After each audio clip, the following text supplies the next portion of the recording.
सुप्रभात बच्चों। बच्चों, आज हम पुनः हमारे पाठ्यक्रम का दोहरान करेंगे। पाठ एक वार्तालाप से शुरुआत करेंगे।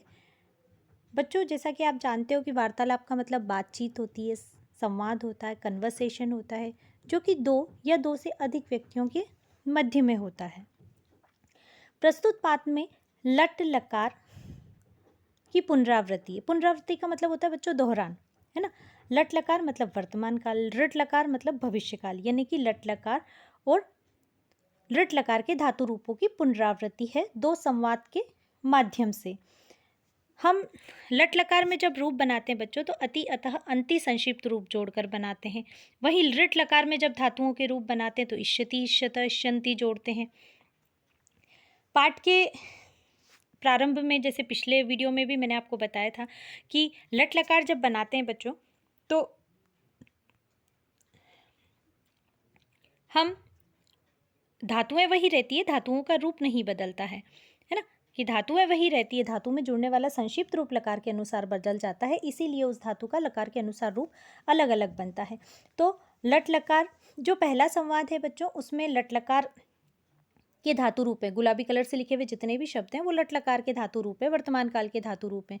दूसरा संवाद जो है उसमें जितने भी गुलाबी कलर से लिखे हुए शब्द हैं वो सारे ही शब्द जो है ऋट लकार यानी कि भविष्य काल के धातु रूप हैं, जिनमें इष्यति इष्यत इष्यन्ति संक्षिप्त रूप जुड़े हुए हैं। तो हम पाठ से देख लेते हैं बच्चों। संस्कृत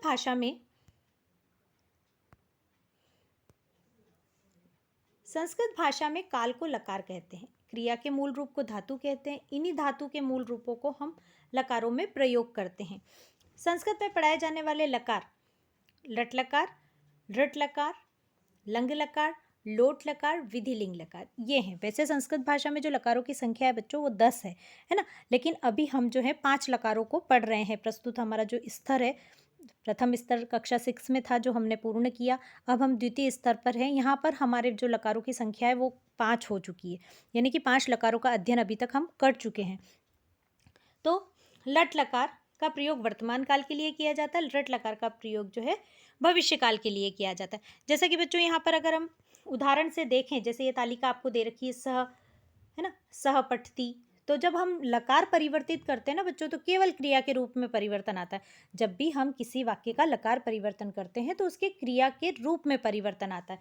जैसे कि यहाँ पर स के रूप में कोई परिवर्तन नहीं है, आपने देखा यहाँ भी स है, यहाँ भी स है ना, लेकिन जो क्रिया का रूप है वो बदल गया। और क्रिया का रूप बदलते ही ये वर्तमान काल का वाक्य था सपठती, वो जो है भविष्य काल में बदल गया पठिष्यति रूप होते ही, है ना। तो जो हमारे प्रथम पुरुष ये वाला जो आगे वो प्रथम पुरुष का करता है।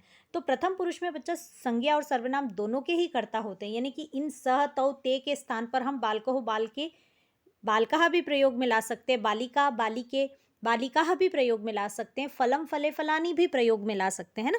तो प्रथम पुरुष के जो कर्ता होते हैं, जो सब्जेक्ट होते हैं, वो संज्ञा और सर्वनाम दोनों होते हैं। और मध्यम पुरुष और उत्तम पुरुष हमेशा उभयलिंगी होते हैं, यानी कि लिंग के अनुसार उनके रूपों में कोई परिवर्तन नहीं आते। कर्ता के जो रूप हैं वो लिंग के अनुसार। और उत्तम पुरुष और मध्यम पुरुष के जो कर्ता होते हैं बच्चों वो हमेशा सर्वनाम शब्द होते हैं, उनमें संज्ञा नहीं होता। और वो भी सर्वनाम कैसे, उभयलिंगी, जिनमें लिंग के अनुसार कोई परिवर्तन नहीं आता है। तो ये था हमारा मध्यम पुरुष और ये हमारा जो है उत्तम पुरुष है। अब देखो बच्चों, यहां से हमारा वार्तालाप शुरू हो रहा है ना।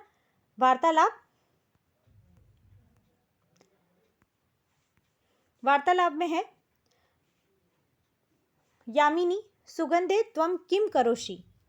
यामिनी सुगंधे त्वं किम करोषि, प्रविश्य मतलब प्रवेश करके, प्रविश्य मतलब प्रवेश करके, सुगंधे मतलब सुगंधा, त्वं मतलब तुम, किम करोषि मतलब क्या कर रही हो, अयि यामिनी आगच्छ, तो वो यामिनी क्या कहती है, सुगंधा क्या कहती है, अरे यामिनी आगच्छ आगच्छ, आओ आओ, अहम तु दूरदर्शनम पश्यामि, मैं तो दूरदर्शन देख रही हूँ। तो यामिनी कहती है किम त्वम श्व मम ग्रहे आगमिष्यसि।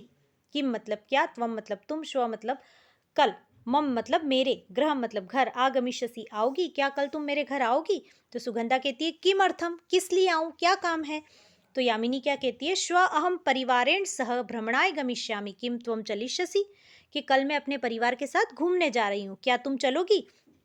तो सुगंधा ने क्या कहा, न न, नहीं नहीं, श्व तु अहम अपि पितृवस्य गृहं गमिष्यामि, कल तो मैं भी अपने चाचा के घर जाऊंगी, है ना, अपने काका साहब के घर जाऊंगी। यामिनी, किमर्थम, किस लिए, क्या काम है? तो वो क्या कहती है सुगंधा, श्व मम अनुजस्य जन्मदिवस भविष्यति, कल मेरे छोटे भाई का जन्मदिन है। अनुज, अनुज का मतलब होता है छोटा भाई, है ना। हमेशा मैं आपको जहाँ भी ऐसा शब्द आते हैं तो आपको बताती हूँ, अग्रज यानी बड़ा भाई होता है, अनुज मतलब छोटा भाई होता है। तो कल मेरे छोटे भाई का जन्मदिन है ना। तो शोभनम तदा त्वम अनुजाय किम दास्यसि, और जहाँ भी जन्मदिन या ऐसे किस विशेष अवसर की बात आती है तो हम क्या करते हैं बच्चों कि उपहार देते हैं। तो वो भी यही पूछ रही है कि तुम अपने अनुज के लिए क्या दोगी, उसको क्या दोगी? तो अहम अनुजाय क्रीडन कानी दास्यामी, मैं अपने भाई के लिए या अपने छोटे भाई के लिए खिलौने दूंगी। क्रीडन कानी का अर्थ होता है खिलौने, और बहुवचन है, आनी जुड़ा हुआ है, प्रथमा द्वितीय दोनों का बहुवचन है। फिर खिलौने नपुंसकलिंग है, तो नपुंसकलिंग की प्रथमा और द्वितीय विभक्ति का बहुवचन का रूप है। उत्तम विचार अस्ति, बहुत अच्छा विचार है। अधुना अहम चलामी, अब मैं चलता हूँ। अन्यथा माता क्रोधस्यति, नहीं तो माँ गुस्सा करेगी। अन्यथा मतलब नहीं तो या वरना माँ जो है गुस्सा करेगी, क्रोधस्यति मतलब करेगी। बाढ़, तो कि बहुत अच्छी बात है, ठीक है, अच्छा, ओके। परश्व, परश्व का मतलब होता है परसों, जैसे हम आम बोलचाल की भाषा में बोलते हैं नहीं, कल नहीं परसों, तो परश्व का अर्थ यहाँ पर परसों है। विद्यालय मतलब विद्यालय में, मेलिश्यावह मतलब मिलेंगे, यानी कि चलो फिर हम दोनों जो है परसों विद्यालय में ही मिलेंगे। कल मैं घूमने जा रही हूँ परिवार के साथ और तुम अपने चाचा के घर जा रही हो, तो हम परसों विद्यालय में मिलेंगे। तो अब देखो विशेष, है ना, अपरिवर्तनीय धातुओं में इश और परिवर्तनीय धातुओं में स्य जोड़कर लट लकार से लृट लकार के रूप बनाए जाते हैं। यानी कि आपने देखा होगा कि ये जो अति अतः अंति है ये तो सेम ही है, ये इश, ये जो इश है और ये जो स्य है, ये तो अपरिवर्तनीय धातु है जो अपने रूप कभी नहीं बदलती। जैसे पठ है तो पठ से रूप बनाएंगे तो पठ का पठती हो जाएगा, लेकिन पठ में कोई परिवर्तन नहीं आएगा। लेकिन जो परिवर्तनीय धातुएं होती है वो क्या होती है, अपना रूप बदल लेती हैं।